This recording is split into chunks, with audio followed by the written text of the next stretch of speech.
going on there. But before I introduce the next speaker, are there any football fans in the room tonight? Woo! Yes. So let's give it up for Max for their project Wounds in Utopia, Gay Football, Homomestizo Masculinity, and Everyday Violence in Mexico City. Max, please. Thank you. Hi, everyone. So I want to start with a quick warning. In the first half of my presentation, there will be brief mentions of death and sexual assault. So Wounds in Utopia is an ethnography of Kraken Deportivo, so I think that's a good place to start. Kraken Deportivo is an LGBT plus sports association in Mexico. It is based in Mexico City, but it has football teams that have now expanded to other cities, Puebla and Querétaro. There are approximately 200 athletes in all of Kraken across 5 different sports. So that's running, swimming, volleyball, basketball, and football teams. I am officially a member of both the mixed gender and women's only football teams, but this ethnography was conducted specifically with the mixed gender team, which I joined in 2021. It is in that sense that my research is insider anthropology, and I am very inspired in particular by the work of Audra Simpson and Kim Tolver, who've shown a model throughout my work on how to use the tools of anthropology and ethnography to serve the needs and interests of my own community. But at the same time, I have also been an outsider in some ways throughout this research, specifically because this is a research of men and masculinities, and being trans and non-binary, my relationship to gender and sexuality has been very different to that of my interlocutors all throughout. So I really like the concept that Kirin Narayan proposes, which is that of enactments of hybridity when understanding that there's no sharp distinction between insider and outsider anthropology. It is important to note that other than me, everyone in the team they are cisgender gay men. There are some bisexual and straight men, but ultimately this means that no one else in the team is trans, and they're all men. So that's why ultimately this has become an ethnography of masculinity. So Kraken is currently preparing to compete in the gay games, and these are the queer equivalent to the Olympic Games. In fact, they used to be called the Gay Olympics until the regular Olympics exercised their copyright over the name. It's true. In 1987, so now they're just called the Gay Games. They're happening this November in Mexico, Guadalajara, and also in Hong Kong at the same time. So Kraken was only founded in 2019, and the previous Gay Games happened in 2018. So it's gonna be the first time for the team competing in this tournament, and I think we have a really good chance. The team won its first tournament last summer. I'll show you a picture of that in a moment. But since it was founded in 2019, Kraken had won no trophies. And then for the Pride Games last summer, we defeated Lobos, which had been the most dominant team in Mexico's queer football scene for the last 18 years. So it was a very important moment for us. This is 1 week ago, the team won its second trophy in Mexico City in a national championship for the Transgender Day of Visibility. So that was really cool. Go Kraken. This is a picture from the award ceremony for the trophy we won last summer. It took place during the Pride Parade in Mexico City, and the award ceremony happened in Mexico's main square, El Zócalo. So that was very exciting. There were a lot of people. So I did not join the team for research purposes, but rather it was for personal reasons. But since quite early on, it just became clear to me that I wanted to transfer my experiences with the team to my academic life. And in particular, I've been very grateful to several of my teammates who've been with me throughout this process and who've shared my ambition. In particular, Rocco, who is both my teammate, my interlocutor, and he's an experienced anthropologist. So we have thought about the team together for the last 2 years, and reaching the conceptual complexity of my work would not have been possible without our conversations.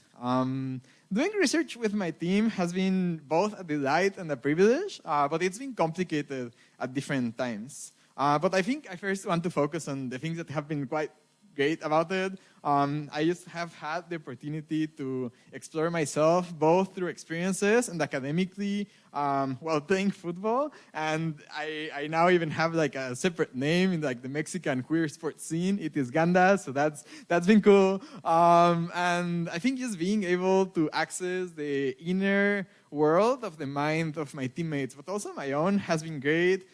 Throughout the research, it became important both for myself and for several team members that this thesis became a form of written history of what the team has gone through since its foundation. And ultimately, just to collect so many personal stories of its members has been quite significant. There were several stories that were just like waiting to be listened, and it includes teammates who left previous gay teams they were a part of because of experiences of harassment. There's been teammates who have found refuge in the team after reaching severe levels of drug addiction, mental illness, and also seeing their loved ones die. And I've also just gotten to like listen to some really spicy stories. Like I learned that one of our defenders joined the team after he was invited by another team member when they met at an orgy. So those have been some of the stories I've heard, and I'm a bit sad I have to keep them confidential, but you know, research ethics. So to properly explain what this research has actually been about, I want to return to what has been perhaps one of the most defining moments of my time with the team. So it happened in late June 2021. It was maybe 2 or 3 weeks after I had joined the team. And so far, everything had been wonderful, or at least wonderful enough that I could ignore the more complicated aspect of the team culture, essentially. At that point, for me, Kraken was unequivocally a utopia. But this time, it was a Thursday night, as that's the day we train, and we were just like warming up, doing some stretches as per usual, and the team was like just hanging out in a circle and having a casual conversation. But then one of our teammates, he's straight, he's already left the team, and his nickname is Coco, which you may associate to like the Pixar movie about Mexico, but in Mexican popular mythology, Coco is actually it's a kind of monster, and he wanted to explain the story behind his nickname. So he said, "Me llaman Coco porque violé a mi vecina," which translates as "they call me Coco because I raped my neighbor," essentially. So it was troubling to listen to that, but it was perhaps even more troubling to see the team's reaction. Everyone laughed, and yeah, just nothing happened. The jokes, the friendliness, and the football continued without even acknowledging that moment and that comment had happened. So later that night, a teammate and I had the chance to debrief how we had felt, and we both concurred in feeling rather uncomfortable and disappointed at the team's reaction, which essentially sanctioned and reproduced overt masculine violence and rape culture. And so far, Kraken, it intentionally claimed to be a safe space. So it felt very dissonant, and it was not at all an isolated case, since before that instance and after that, I continued to witness both racist, sexist, and just overall harassing attitudes and comments that did not simply did not sit right with me when it came to the team culture. So that's ultimately how my research began, and from that point onwards, I just could not help but ask what became my research questions. So yeah, the questions were, how can this team transgress gender norms in the football world as well as in Mexico so easily, yet still reproduce some of its most violent aspects? How can Kraken be a place of both healing and violence? And how do its team members experience the interplay of these two? In the broader context of Mexico and its gender politics, what is Kraken? So when it comes to methods, I have been what Prof. Ibrahim referred to last semester as a player ethnographer, which I liked. So my participant observation in the last 2 years has consisted of playing 27 games with the team, attending more than 30 training sessions, competing in 4 different tournaments, spending time with the team outside the field. We've been to Pride together. And I've also traveled with the team to 2 different cities as well. I interviewed 17 people in total, 15 of which are current team members, and I also interviewed 2 ex-team members, so people who left and they wanted to know the reasons they had left the team. And I was very thankful. They were very generous with what they decided to share with me.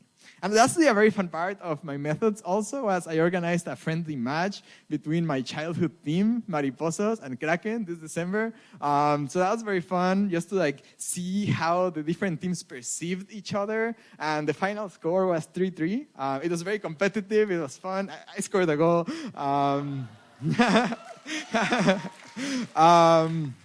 And I was a bit nervous because I thought maybe there was going to be a fight between the 2 teams. But thankfully there wasn't. There was only 1 yellow card on each side, and that was it. So these are my teammates, and that's Kat, because Kat was there when we won the trophy. And yeah, Kat is presenting right after me. So just to offer an overview of how I've navigated all of these experiences theoretically. I think of Kraken as a utopia.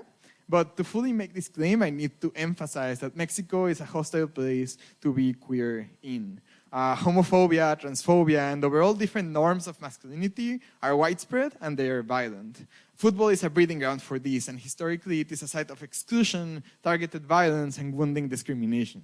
I keep returning whenever I think of the Mexican context and the experience of queer football to one of the quotes from my interlocutors. His name is Chuck, and he did not use many words throughout our interview, but he used always the precise words. And the quote I keep returning to is that he kept saying that before joining Kraken, he just did not feel complete as a person because the ways in which being both a gay man and a football player felt so conflicting given the context of Mexico. So it is in that sense that I think of Kraken as a utopia, even if it is not perfect, because it offers what queer theorist Jose Esteban Muñoz calls a horizon of possibility, which is an opportunity to transform the ways of being and relating that the world has imposed on us. And this was always echoed in the interviews with my teammates. Kraken has changed our lives, and it has also changed what it means for us to exist in Mexico, which I've come to understand as a football nation or a nación fútbol because of the ways in which national belonging and football are so closely tied. So it is in this context that Kraken has changed what it means for us to occupy public space, to belong and to be respected. In some ways, football gives us respect, and letting people know that we play for Mexico City's reigning gay football champion allows us to enter and be respected in spaces where we'd otherwise not be welcome. Yeah, I mean, our trophies, they're big, they're real, they're shiny, and it is competitive football after all. In Kraken, there's about 5 or 6 of us who have experiences in Mexican professional football. So the standards are for sure not low. And at the same time, it's a place in which people, one quote I love from an interview is that there's this one player who joined the team before having any experience with football before joining, and he said that he felt very welcome because he felt he didn't have to be masculine or good at football to join. And I think that just encompasses what Kraken is about. So I propose thinking about the possibilities of being respected and belonging in the nation that Kraken enables through what they call homomestizaje, which builds on the notion of mestizaje, which is the normative logic of national belonging in Mexico, which is heterosexual by default. So gay football transforms this and allows non-traditional forms of expressing gender and sexuality to be welcome in the national body by being disguised through a performance of masculine football players, essentially. And this creates what I call homomestizo masculinity, which is a hybrid iteration of masculinity that is both transgressive and non-conforming. When it comes to the issue of violence, I've made sense of it through Arthur Kleinman's notion of everyday violence, which points at the ways in which there are parts of culture that are violent, but they're mundane, hidden, and secret, and just so entrenched in our ways of being that we don't notice, let alone question them. So what I argue in this research ultimately is that utopia and violence are not necessarily contradictory. And utopia is utopian in opposition to the world. For instance, Kraken is a utopia as it allows gay football players to inhabit the football field free of heteronormative expectations. But this has little effect in transforming the often violent bonds of masculinity that are established on the football field. I just want to conclude reading a short passage from my capstone, which I think encompasses what it's all about. So, the wounds in Utopia that come into play in Kraken Deportivo demand the tolerance for contradictions which Ansaldúa insists upon. After all, the homomestizaje that grows in Kraken is plagued with this. Playing gay football, to begin with, was never meant to happen. Being both masculine and feminine within a single football game did not make sense. Healing from the exclusion of some while being wounded by the violence of others was not what we expected either. Kraken is a place of contradictions, at times on purpose. And these contradictions are there to be embraced, not escaped. They are in themselves an escape already. These are our wounds in Utopia, the wounds we bring in to heal, and the wounds we take away to heal elsewhere. Thank you.